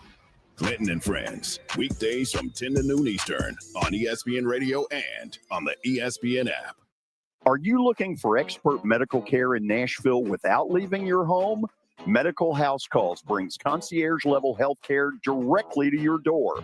Whether you need urgent attention, ongoing primary care, revitalizing IV therapy, or medically guided weight loss, our experienced providers are just a phone call away at 615-838-2375 or go online, medicalhousecalls.com. ESPN Radio lives here. Your sports live here on ESPN 94.9 The Fan.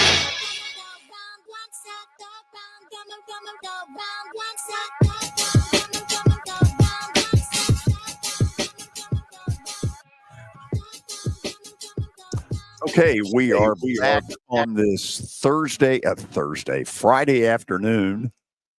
It feels like Thursday. No, it does not. It feels like a Friday. I don't even know what day it is, George. It's Friday. And what does that make tomorrow? Saturday. Bingo. College football time. And nobody talks it better than Coach Watson Brown, who joins us from Cookeville, Tennessee. Watson, how are you? George, I'm great. I'm glad you all know that it's Friday. That makes me feel better. Yeah. You know, I don't think it's a sign of being old. I do think maybe some senility is starting to, rummage through. However, I'm going to. The only thing. Go ahead. The only thing that age does, George, you're learning, or you're going to, because I'm a bit older, I'm afraid. It gives you an excuse. That's the best thing about age. An excuse? You can use it anytime you want. Listen to Parker, who's about 23. 23 on that. Yeah. He don't even think he'll make 75. You could be right about that, Watson. Well said.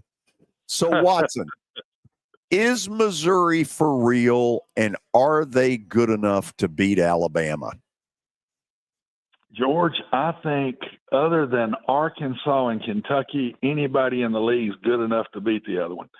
I think I could say that to you the rest of the year. I don't see a dominant team, and I see a bunch of really good teams. And, yes, Missouri is plenty good enough to beat Alabama. I said last week at Vanderbilt, I thought they'd have a shot. They'd get in the fourth quarter. They're going to have a chance to win the game, and they got there. But the problem was by the time they got there, they were wore out. They just could not get the football away from Alabama. Defense got really, really tired. And it showed me that Alabama had a lot of respect for Vanderbilt because they didn't go in with no patience and try to score quick. They know how good the Vanderbilt offense is, and that's the best part of Vanderbilt by far is the offense. And they said, okay, we got to keep the ball. We got to do what they do to other teams. We got to keep the ball away from them and yet get our points. And I look at the Missouri game the same way. Whichever one can make the other one play more plays, I think it's a fourth quarter game unless one of the two just screw it up with a bunch of turnovers. But Missouri can beat Alabama. Alabama is good, not great. It's not. They don't look to me like some of the Nick Saban championship teams. So, Watson, this will be the first time for a lot of people nationally that they've gotten to see this young guy, Bo Pribula, who transferred from Penn State and got some attention because he made the decision while they were still in the college football playoff. To me, he's been better than they had any right to expect. Tell me what you think about him. I love him. I think he's one of the better ones in the league. He's what SEC quarterbacks have become. athletic quarterbacks. Just about everybody's playing with one. And he's got it all. He's tough. He can run. He can make plays with his legs, getting loose, passing the ball, and he can have call runs to him. So, yes, I think he's a very good football player. I always loved him when he went in at Penn State and would go in for a series here and there. It would have given Penn State a complete different style, and James Franklin went with the pro style.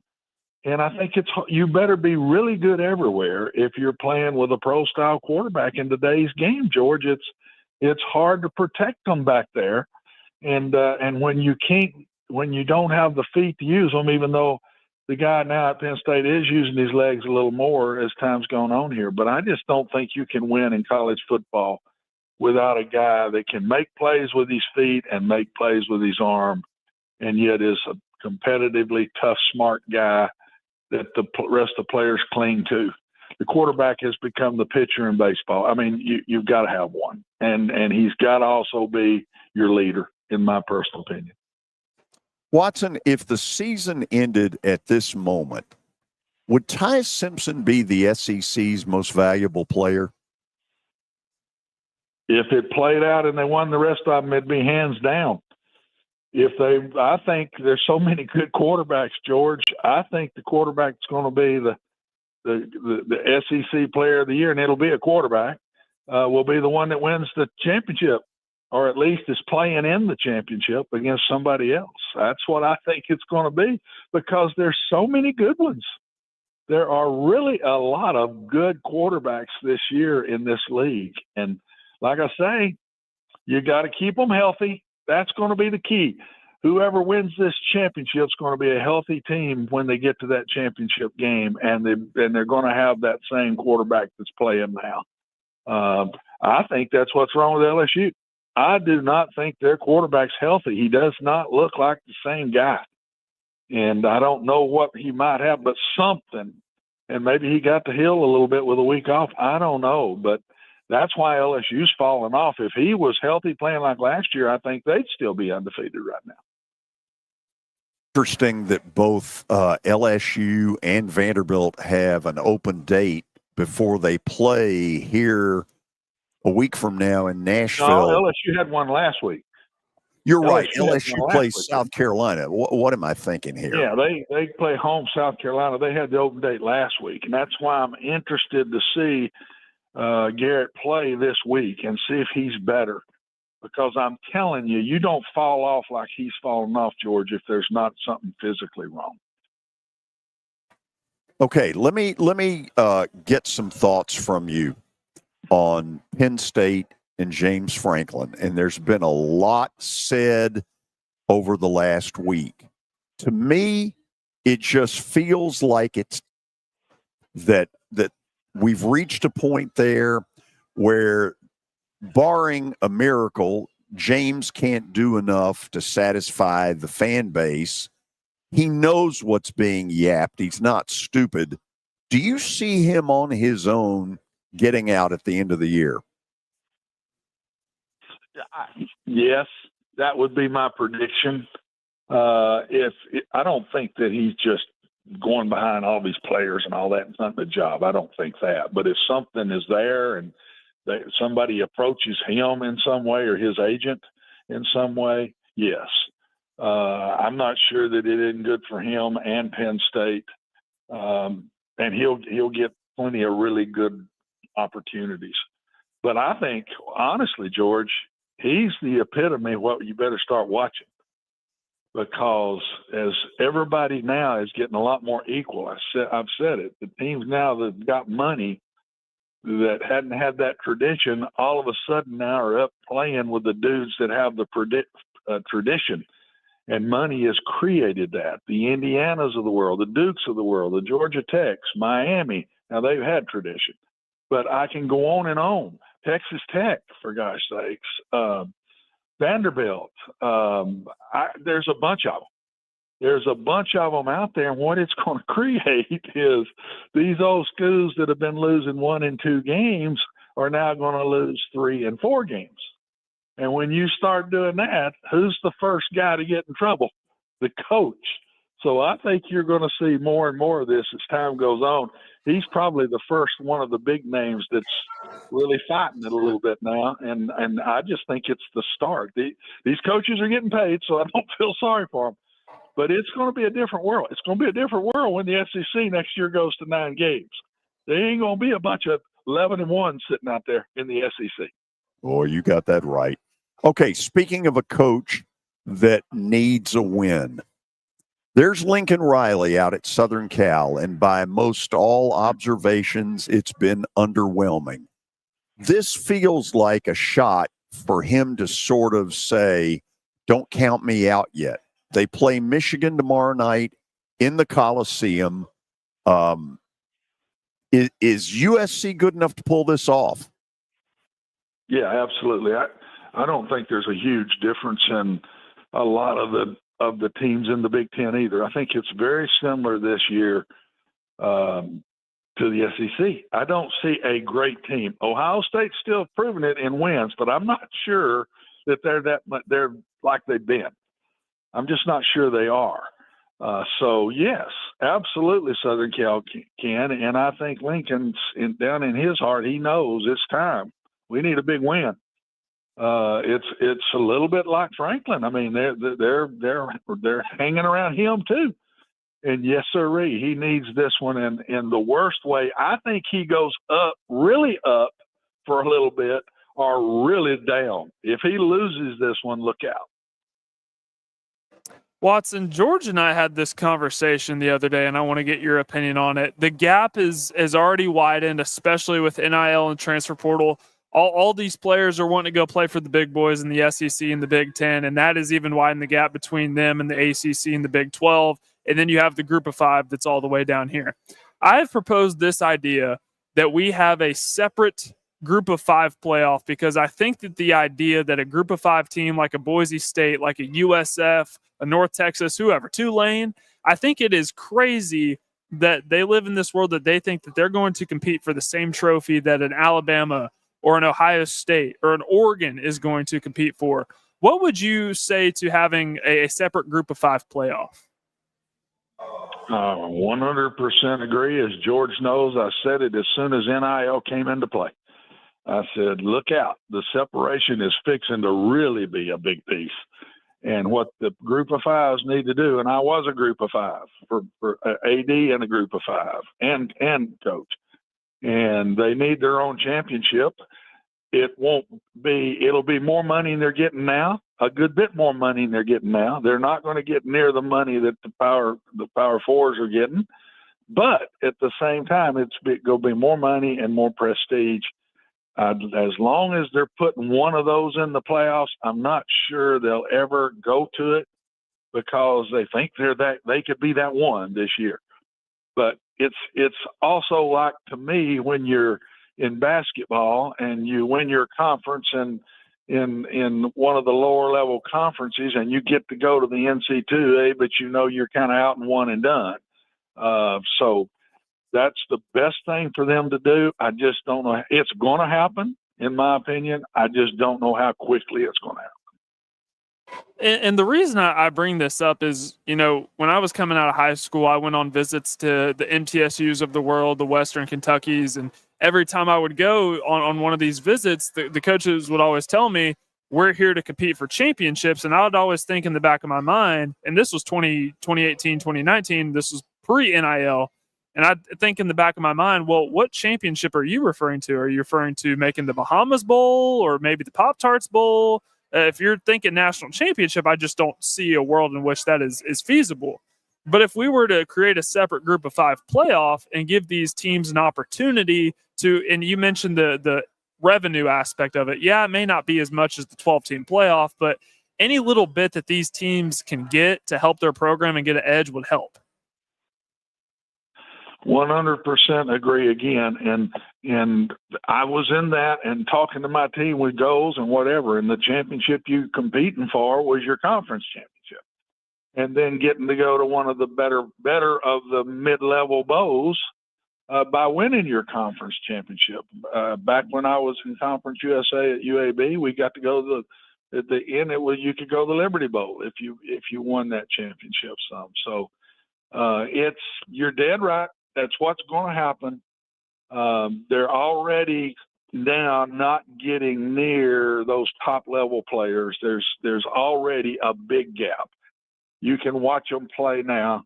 They're also going to get to play less and less of the big boys for the big money, because now the two of the power fours are now playing a lot of conference games, and they're also saying you got to play one team from one of these other power fours.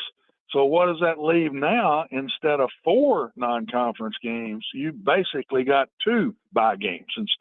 You could have 4 bye games. Next year, you're going to have 2 bye games. That's going to cut more and more of that money out for the group of 5s and also the FCS level. And Lane Kiffin had some comments, I believe it was last week, when the SEC starts playing a 9-game conference schedule. And I feel like people are going to have to recalibrate their minds to, okay, this SEC team may be 9-3, but look at their schedule. And oftentimes a 9-3 SEC may be better than, let's say, Maryland happens to go 11-1, just based on the type of schedule that they play. And this year, your top strength of schedules 1 through 11, those teams, they all come from the SEC. And it's only going to get worse next year when now we're playing 9 conference games. And then on top of that, you have to play another Power 4 opponent. So when we start, do you think it's a good idea that the playoff committee is now looking at strength of schedule in terms of one of their more important metrics? The SEC didn't go to it unless they knew that was part of it now. That was they went to it for 2 reasons. Number 1, money, prestige and money. Number 2, all of a sudden now strength of schedule and playing that extra game will help you get in than hurt. But I love Lane Kiffin. He's the smart one of all of them. He's already started brainwashing. He's saying, basically what he's saying is, he's talking about getting in the playoffs, I know, but he's also saying, hey, folks, don't get on us hardly as much now if we lose 3 or 4 games instead of 1 or 2. I give him credit. As soon as I read that, I said, yes, sirree. Here's number 1 smart dude. He's already setting the table and brainwashing his own fans. I love it. So, Parker, you done or you got any more? No, I'm good. Okay, let me ask you this because I had to walk away for a minute. Did you ask anything about the new transfer portal deal? No, I didn't. Okay. Watson, it feels like it's an improvement, but why not just have everybody play by the same rule, whether you get in the playoff or you don't? That's a hard one for me. As a coach, I would not want to be in the playoffs and have the worry of, number 1, somebody leaving me early that could help me as a backup, or maybe it's a starter that's not getting enough and he has to come out because he wants everybody to know he's there in this small window. That would bother me. And number 2, having to work so hard while you're in the playoffs, it's studying the portal. But the thing with that now, George, is these staffs have got so many people that work just recruiting, nothing else. I had a recruiting coordinator and 9 coaches, 2 GAs, and that was it. Now you've got 20, 30, 40 people in these buildings that are doing nothing but studying the portal and recruiting and getting it. Here's the 4 best 6'5", 320-pound tackles.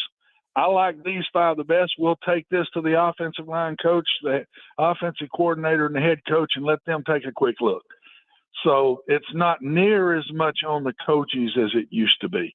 They're making a lot more money, George, and they're not having to do near as much as they used to do as coaches, as assistant coaches. And so I like it. I like what they're doing. I think that's the reason they've left it a little bit out of the ones that are in the playoffs. I think that's why. But just getting that over with and not having that spring one. The spring one is where nasty things happen. Yeah. And all of a sudden, boy, we got to have this. So we'll pay whatever to get this. And that's when stuff happens. So I think this is a perfect thing to do. The reason they can't back it up any further than they're backing it because they can't get these kids in school. Schools all start back at a certain time in January. And the nice thing to do would be once the playoffs are over, the portal opens. But it's too late, and you can't get in these universities in the spring. So that's the reason they're having to do it when they're doing it. Watson, you want me to throw something at you that you don't need to comment on? Yeah. Sure looked like a lot of empty seats after halftime in Chapel Hill Saturday. Uh-oh. I think I'm commenting by what I'm doing. Oh my God, Lord, it looked like a bomb had gone off.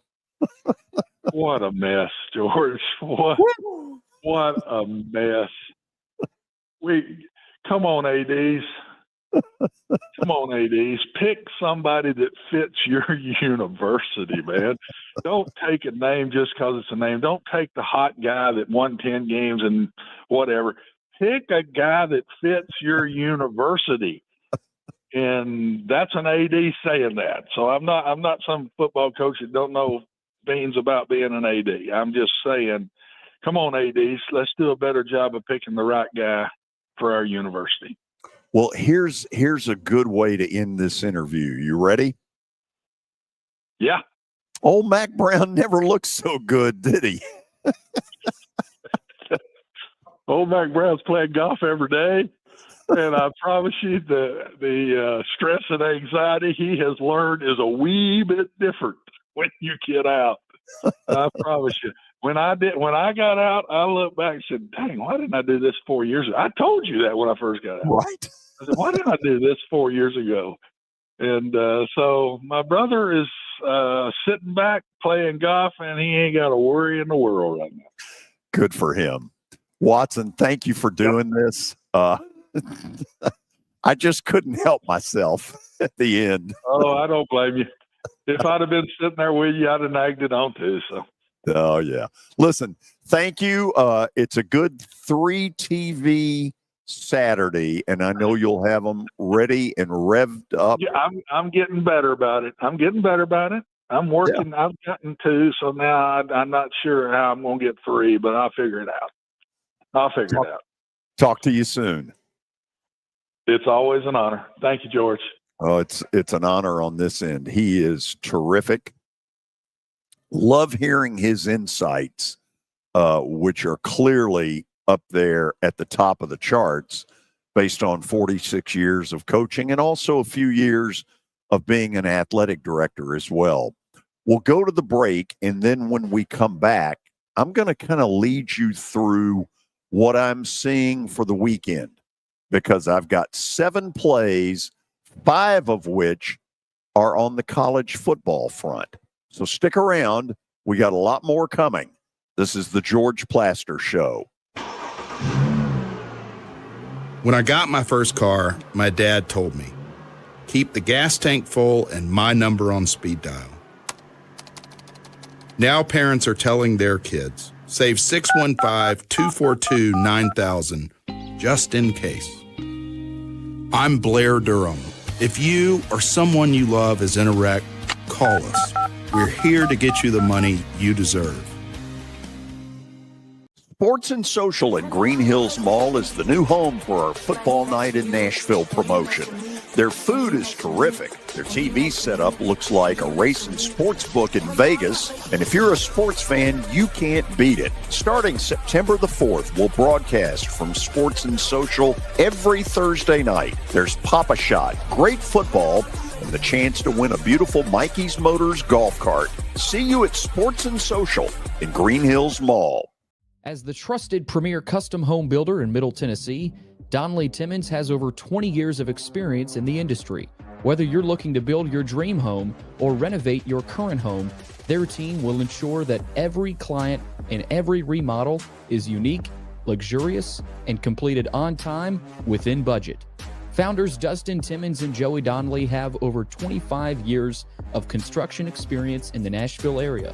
Together, they have completed projects in Forest Hills, Oak Hill, Green Hills, Franklin, and Brentwood.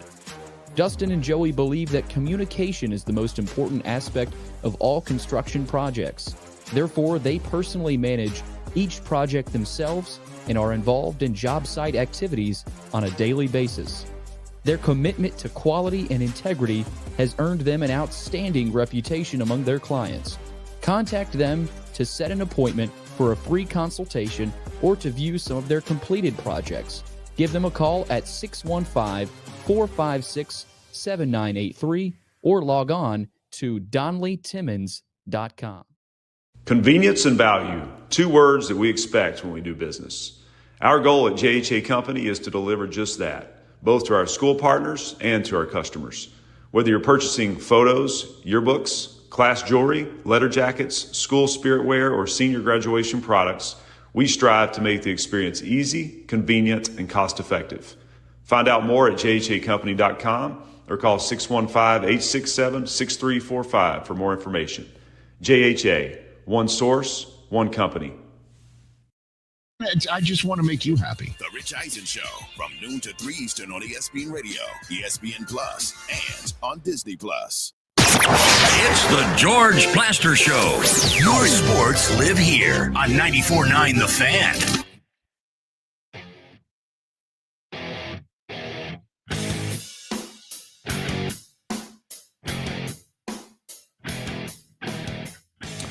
Okay. It's time. Are you ready, George? Oh, I've been ready. All right. Yeah. Loaded slate this weekend. Loaded slate. Excuse me. Slate. Slate. Okay. Not Taylor McCormick. Nice. Very nice. Blasters. And not Thursday. That's right. Blasters bet of the day is brought to you by Bart Durham Injury Law. George, please continue to pick the Brewers if you don't mind. Can you pick them again? I probably am.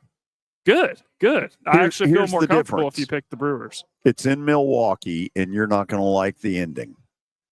I don't think. We'll see. We'll see how happy I am on Sunday morning. Yeah, and listen, we got a couple of these. We got one tonight where Tarek Skubal is going to try to almost single-handedly get Detroit past Seattle.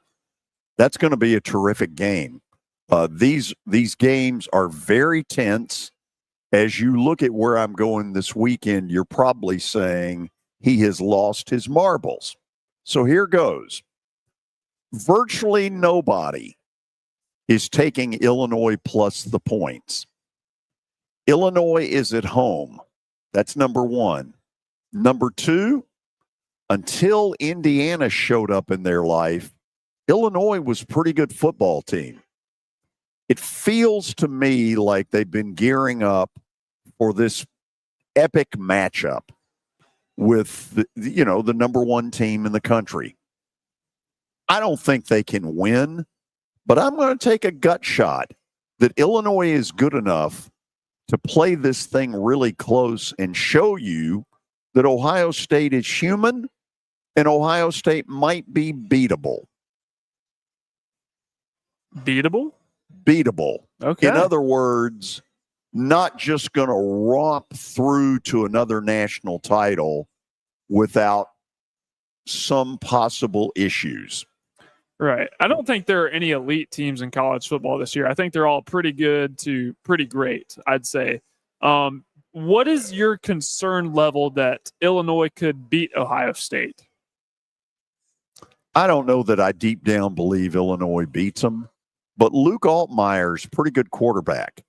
And if you really think about it, other than the Texas game, Ohio State hadn't been tested. They don't play a lot of road games. They play a bunch of Akrons early in the year, and they're all in Ohio's horseshoe. And now they got to go somewhere that, might give them a little trouble. Let's just kind of wait and see. I'm taking Illinois plus the points. All right. Game number 2. What has Nebraska done to be a 6.5-point favorite on the road in the Big Ten. It's not like they've been tearing it up by any stretch of the imagination. Maryland was undefeated going into last week until they had this classic meltdown late and got beat. Maryland is better than that spread, and Nebraska isn't.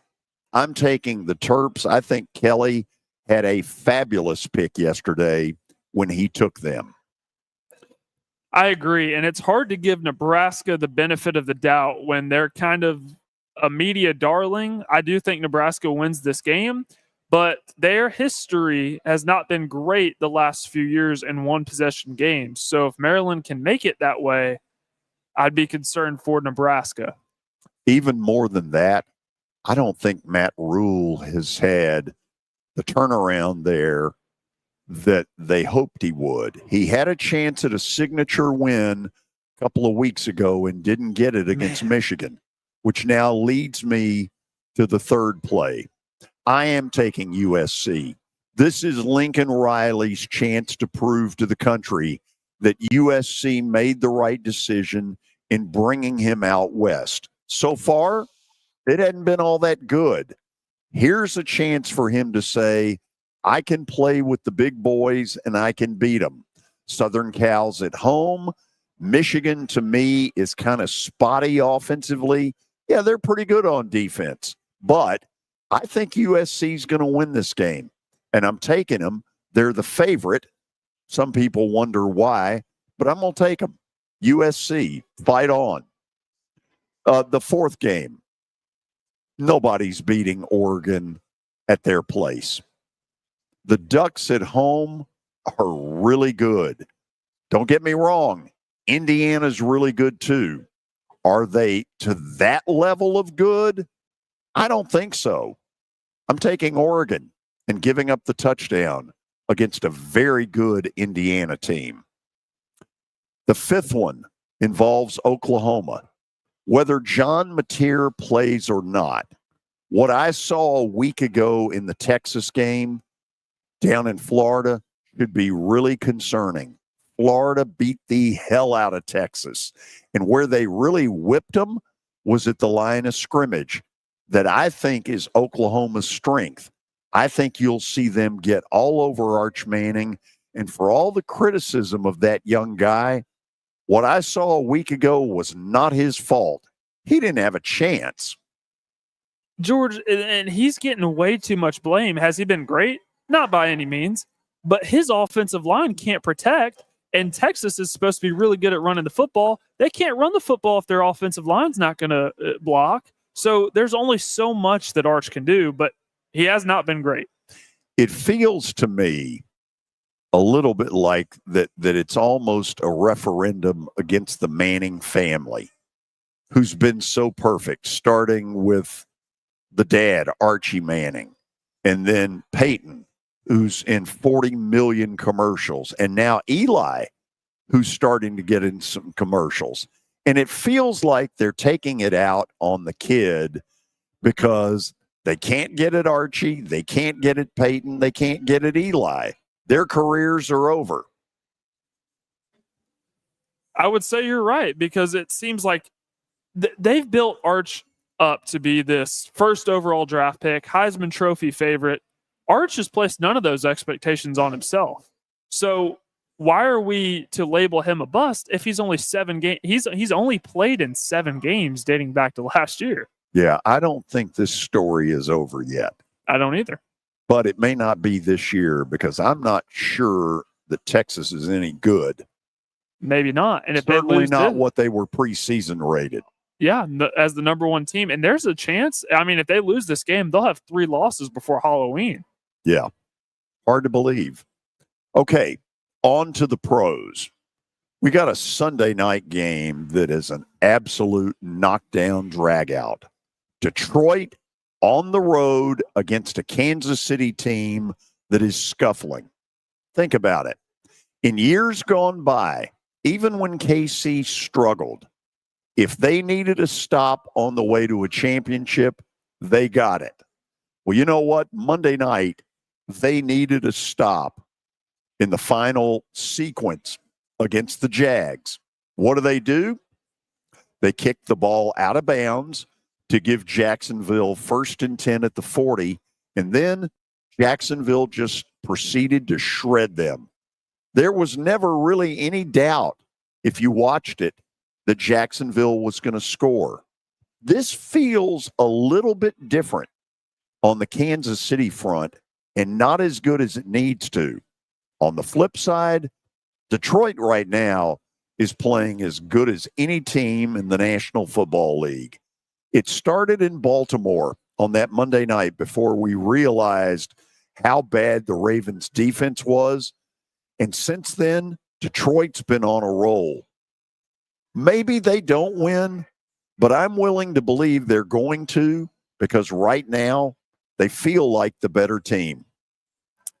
52, 38, 34, 37. That's the point totals they've put up since they gotten beat in Lambeau against the Packers. Their offense, it looks like they don't even miss Ben Johnson. I mean, they are clicking. If I was going to pick a score, 30-27 Detroit. The last game, am I stupid enough to buy into Dallas? You know what? I'm starting to. Uh-oh. 2 weeks ago, on Sunday night, Dallas basically pushed Green Bay all over the place in a 40-40 tie. Think about it. For all of the talk about how great Green Bay's defense was, Dak Prescott shredded them.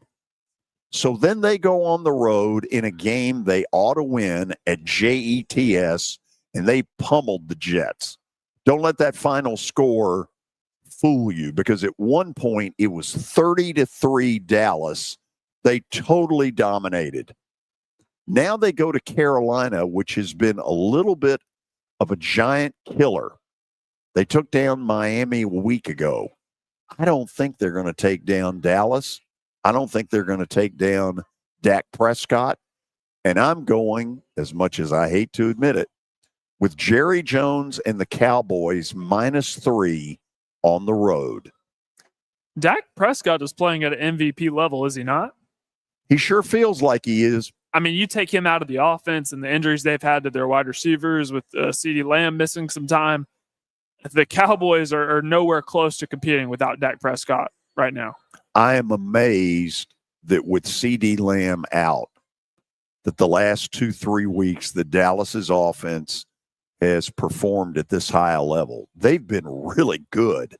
Their defense, not great, but good enough a week ago to win on the road and good enough to forge a 40-40 tie with Green Bay.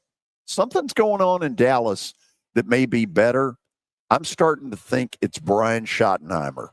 Yeah, and the early returns, too, for George Pickens are through the roof because he has stepped up. He's assumed that wide receiver one role while CeeDee Lamb is out, and he's been making the most. I mean, in that Jets game, he went off. So George Pickens has found a nice rhythm with Dallas. Dak Prescott's playing at an MVP-type level along with Baker Mayfield. So, yeah, they've been fun to watch. Am I willing to trust the Pickens part of this? Great. No. It's early. It's really early. Can you say dropsies? I can. Yeah, he can too. Okay, we're done for the weekend. First of all, if you get a chance tonight, the weather's going to be great. Go out and see a high school football game because these are the college stars of the future. And then get back with us on Monday. We call it Reaction Monday. We'll have Kelly's analysis of the Titans game in Vegas, hopefully a victory against a 1-4 Raiders team that has really been scuffling. All of you have a great weekend. Wherever you're going, drive safely. We'll see you Monday here on the George Plaster Show.